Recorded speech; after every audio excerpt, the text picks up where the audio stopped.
प्रिय विद्यार्थियों, नमस्कार। आज हम काव्य शास्त्र के सबसे महत्वपूर्ण टॉपिक छंद के बारे में अध्ययन करेंगे। छंद किसे कहते हैं, छंद क्या होता है, छंद कैसे बनते हैं, छंदों के नियम क्या है। तो आइए विद्यार्थियों देखते हैं छंद। छंद का अर्थ सबसे पहले हम देखते हैं। छंद का अर्थ, छंद का अर्थ, छंद का अर्थ है प्रसन्न करना, प्रसन्न करना या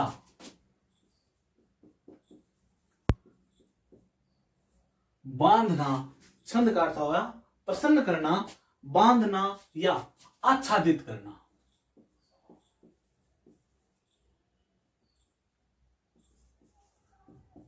आच्छादित करना। तो छंद का क्या अर्थ है? प्रसन्न करना या बांधना या आच्छादित करना, फैलाव करना। अब देखते हैं छंद की परिभाषा।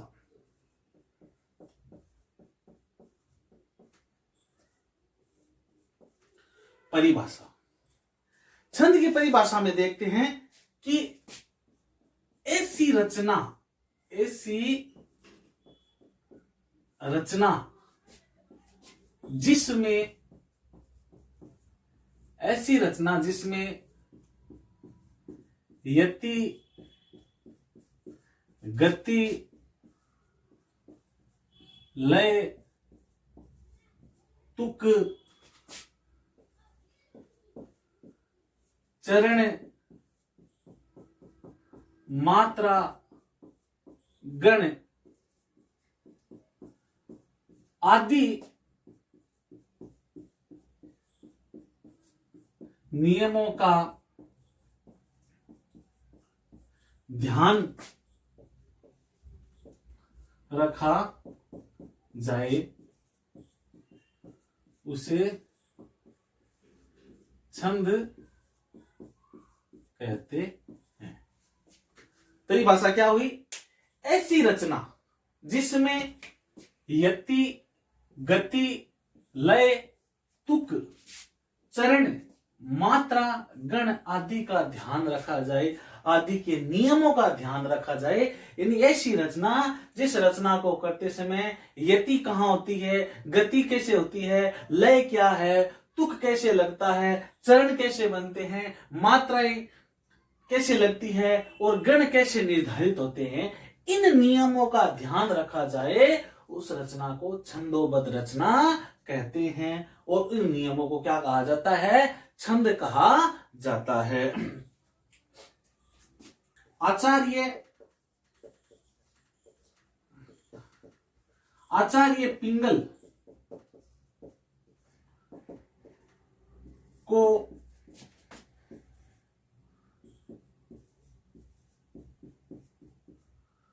आचार्य पिंगल को छंद शास्त्र का प्रवर्तक माना जाता है, माना जाता है। आचार्य जो पिंगल हुए हैं इनको छंद शास्त्र का प्रवर्तक माना जा सकता है। छोटा प्रश्न, ऑब्जेक्टिव क्वेश्चन पूछा जा सकता है, छंद शास्त्र के प्रवर्तक कौन है? तो छंद शास्त्र के प्रवर्तक किसको माना जाता है? आचार्य पिंगल को माना जाता है। अब बात करते हैं हम छंदों के वर्गीकरण की, या छंदों के कितने प्रकार है, क्या है। तो देखते हैं छंद। छंदों के दो प्रकार है, एक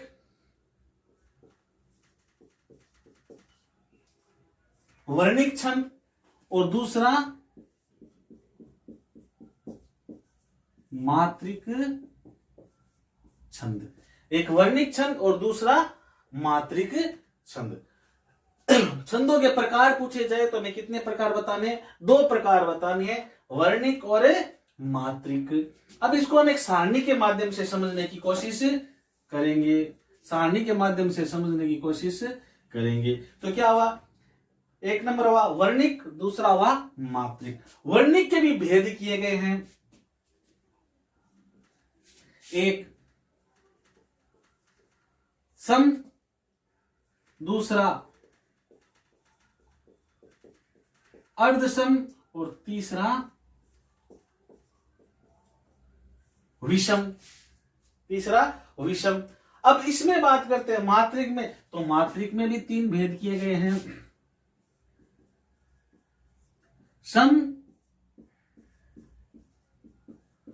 विषम, सम, अर्धसम और विषम। वर्णिक छंद कितने प्रकार के? 2 प्रकार के। कौन कौन से?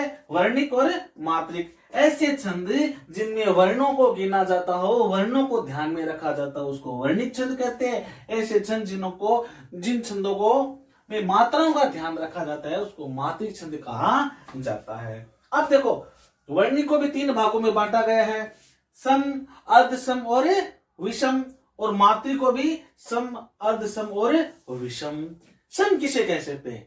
ऐसे छंद जिनमें सभी चरण एक समान मात्राओं में हो, उनको सम छंद कहा जाता है। अर्धसम छंद ऐसे छंद जिसमें आधे चरण समान मात्राओं के, आधे चरण समान मात्राओं के हो, उसको अर्धसम कहा जाता है, क्योंकि उसमें आधे चरणों में समान मात्राएं मिलती है। जैसे दोहा मान ले, तो दोहा में 13 11 13 11, तो 13 13 के 2 चरण हो गए, 11 11 के 2 चरण हो गए। इसका मतलब 2 छंद है वो अर्धसम छंद है। अब विषम छंद में कोई भी चरण एक जैसा नहीं होता, एक समान मात्राएं या एक समान वर्ण नहीं होते, तो उसको विषम छंद कहा जाता है। यही बात इसमें सम में चारों चरण समान होते हैं, अर्धसम में आधे आधे चरण समान होते हैं, और विषम में एक भी चरण समान नहीं होता है, सब अलग अलग होते हैं। अब बात करते हैं, इनका भी वर्गीकरण किया गया है। सम का वर्गीकरण किया गया है। सम में भी क्या बताया गया है? 1 नंबर साधारण और दूसरा दंडक। साधारण और दंडक, वही वर्गीकरण इसमें किया गया है। 1 नंबर साधारण और दूसरा दंडक। साधारण और दंडक। तो अब देखो, साधारण वर्णिक छंद कौन सा होता है और दंडक वर्णिक छंद कौन सा होता है? मात्रिक में साधारण सम मात्रिक कौन सा होता है और दंडक सम मात्रिक छंद कौन सा होता है? तो इसमें भी कुछ नियम निर्धारित किए गए हैं। 1 से 26 वर्ण तक जो छंद होते हैं वो साधारण में आते हैं। 1 से 26 वर्ण वाले, यानी 1 से 26 वर्णों की जो गिनती होती है, वहां तक जो छंद है वो किस में आएंगे? साधारण में आएंगे। और 26 से ऊपर वाले जितने भी हैं वो किस में आएंगे? दंडक में आएंगे। वही नियम इसमें है। 1 से 32 तक मात्राओं वाले किस में आएंगे? साधारण में। और 32 से ऊपर वाले किस में आएंगे? दंडक में आएंगे। तो इस प्रकार छंदों का वर्गीकरण किया गया है। छंदों को कितने भागों में बांटा गया है? 2 भागों में बांटा गया है, वर्णिक और मात्रिक। वर्णिक को भी 3 भागों में बांटा गया है, सम, अर्धसम और विषम। मात्रिक को भी 3 भागों में बांटा गया है, सम, अर्धसम और विषम। अब सम के भी 2 भागों में बांटा गया है, साधारण और दंडक। सम को भी, मात्रिक को भी 2 भागों में बांटा गया है, साधारण और दंडक। अब हम बात करते हैं कि हमारी परिभाषा में आया कि यति, गति, लय, तुक, चरण, मात्रा, गण, ये क्या होते हैं? तो इनको एक एक करके हम पढ़ेंगे। सबसे पहले पढ़ेंगे हम यति को। यति क्या होती है? यति के बारे में कहा जाता है कि जहां कविता को पढ़ते समय जहां काव्य को पढ़ते समय जहां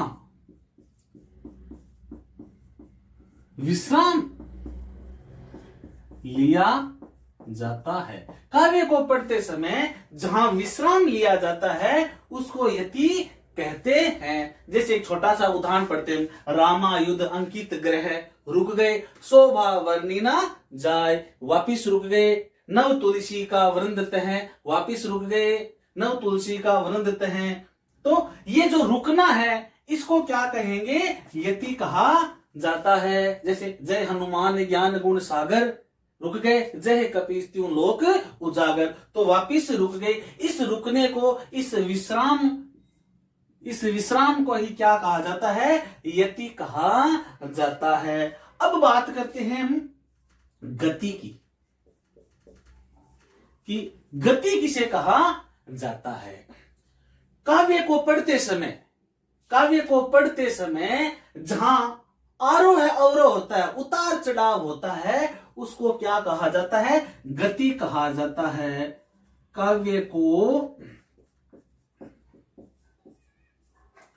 पढ़ते समय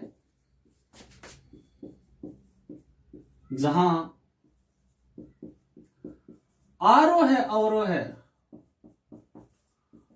हो उसको क्या कहा जाता है, गति कहा जाता है। जैसे जय हनुमान ज्ञान गुण सागर, जय कपीत्यु लोक उजागर, राम दूत तुलित बल धामा, अंजनी पुत्र पवन सुत नामा। तो इस प्रकार से इस उतार चढ़ाव को क्या कहा जाता है, गति कहा जाता है। अब बात करते हैं लय की। लय किसे कहा जाता है, लय यानी राग को हम किस तरह से अपने किस राग में पढ़ते हैं उसको क्या कहा जाता है, लय कहा जाता है। किस स्वर में हम इसको पढ़ रहे हैं उसको क्या कहा जाता है, लय कहा जाता है। अब बात करते हैं हम तुक की, कि तुक किसे कहते हैं।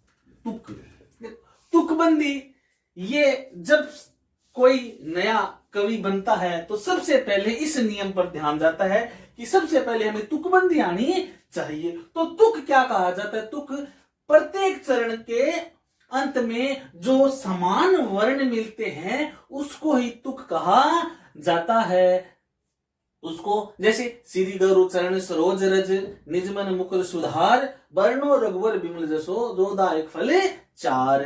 तो जिन चरणों में समान वर्ण, अंतिम चरण के समान वर्ण जहां मिलते हैं उसको क्या कहा जाता है, तुक कहा जाता है।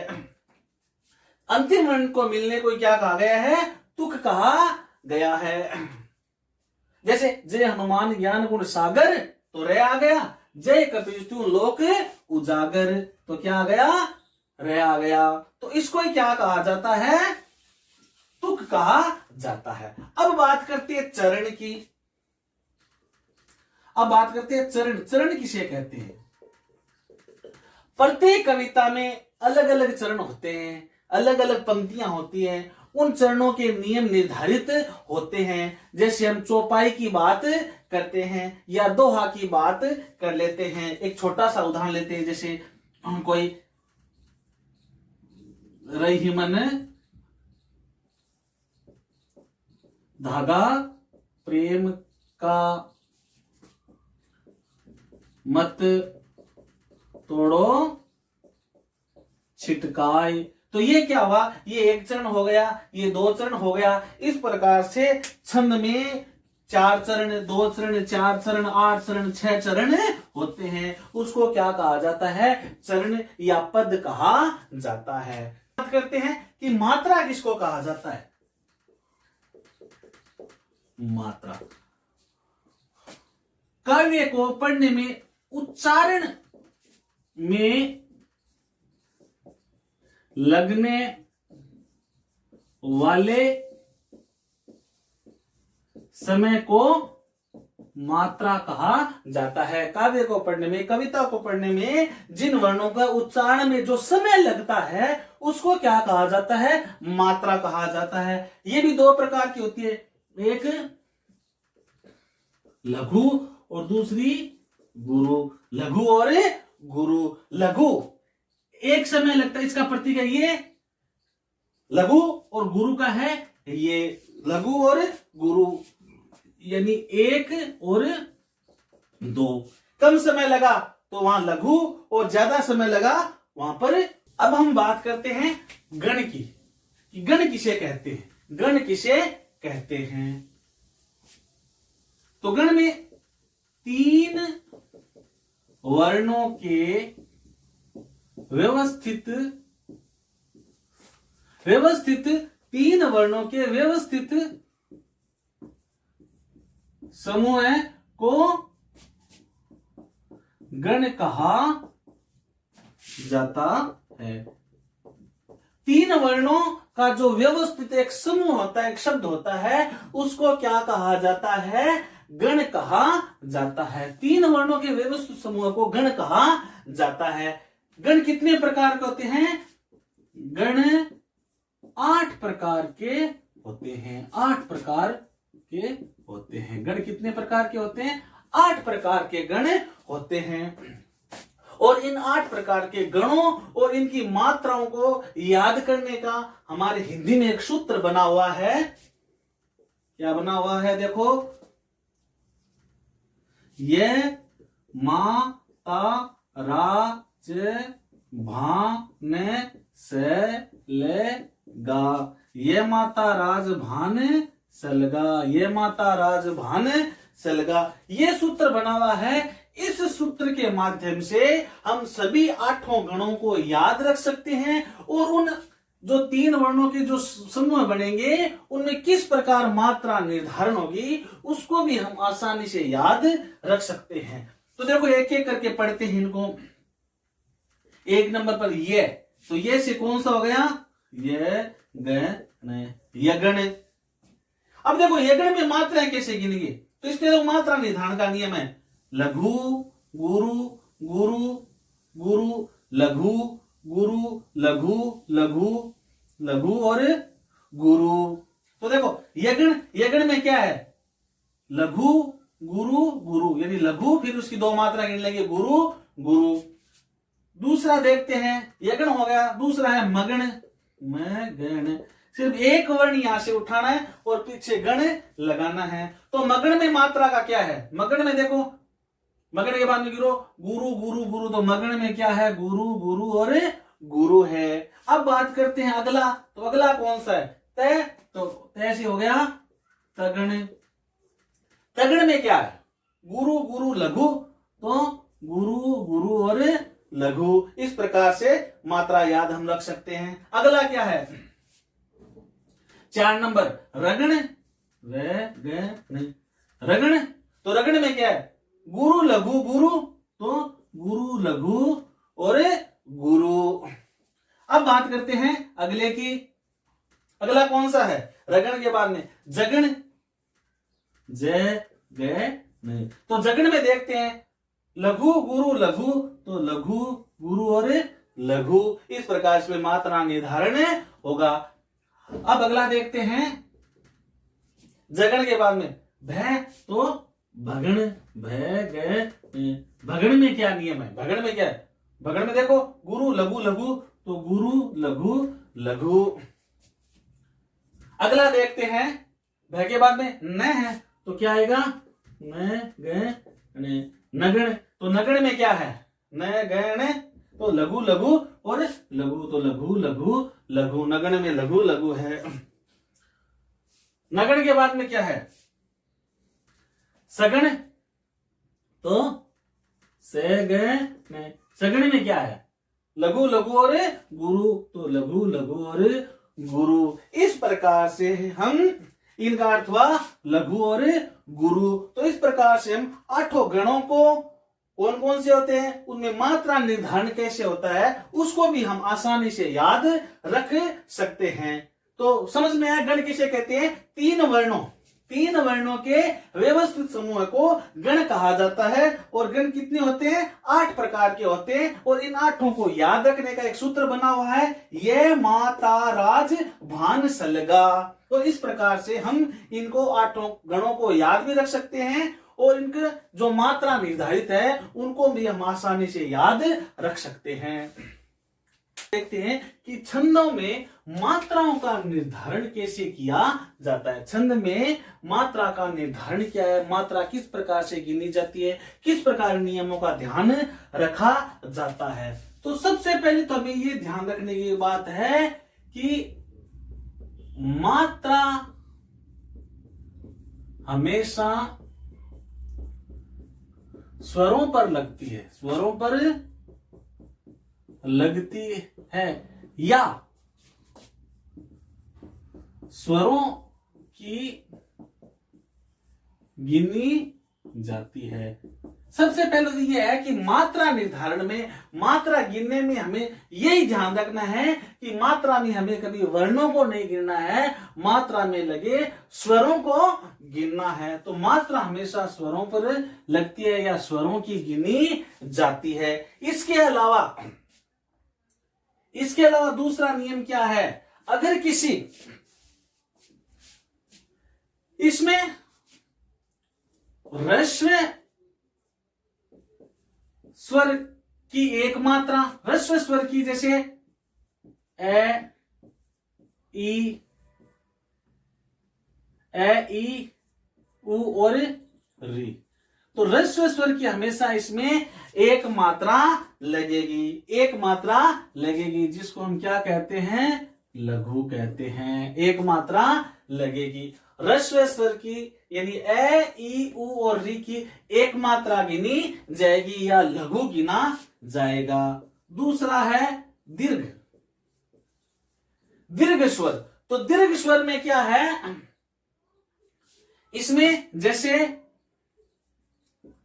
आ, बड़ी ई, उ, ए, आई, ओ और औ, इनकी हमेशा दो मात्रा गिनी जाएगी, दो मात्रा यानी गुरु गिना जाएगा। ये ध्यान में रखना है कि ह्रस्व स्वर यानी जो छोटे स्वर है ए ई उ और री, इसकी एक मात्रा गिनी जाएगी, और आ ई उ ए ऐ ओ औ इनकी दो मात्रा यानी गुरु गिना जाएगा। नेक्स्ट है अनुस्वार। अनुस्वार, जिस वर्ण के ऊपर अनुस्वार लगा है उसको क्या गिना जाएगा, अनुस्वार को गुरु यानी कि दो मात्रा गिनी जाएगी। अनुस्वार की क्या होगी, दो मात्रा। हां, अगर चंद्र बिंदु हो तो यानी अनुनासिक, अनुनासिक हो तो इसकी क्या लगेगी, इसको क्या गिना जाएगा, लघु गिना जाएगा, यानी एक मात्रा गिनी जाएगी। ये थोड़े से ध्यान में रखने हैं। अगला है, अगर ह्रस्व स्वर के बाद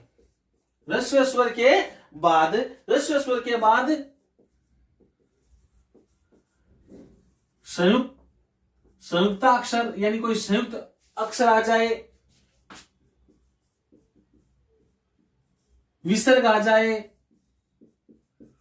हलंत आ जाए, ह्रस्व स्वर आ जाए, विसर्ग आ जाए, हलंत आ जाए, या कोई आधा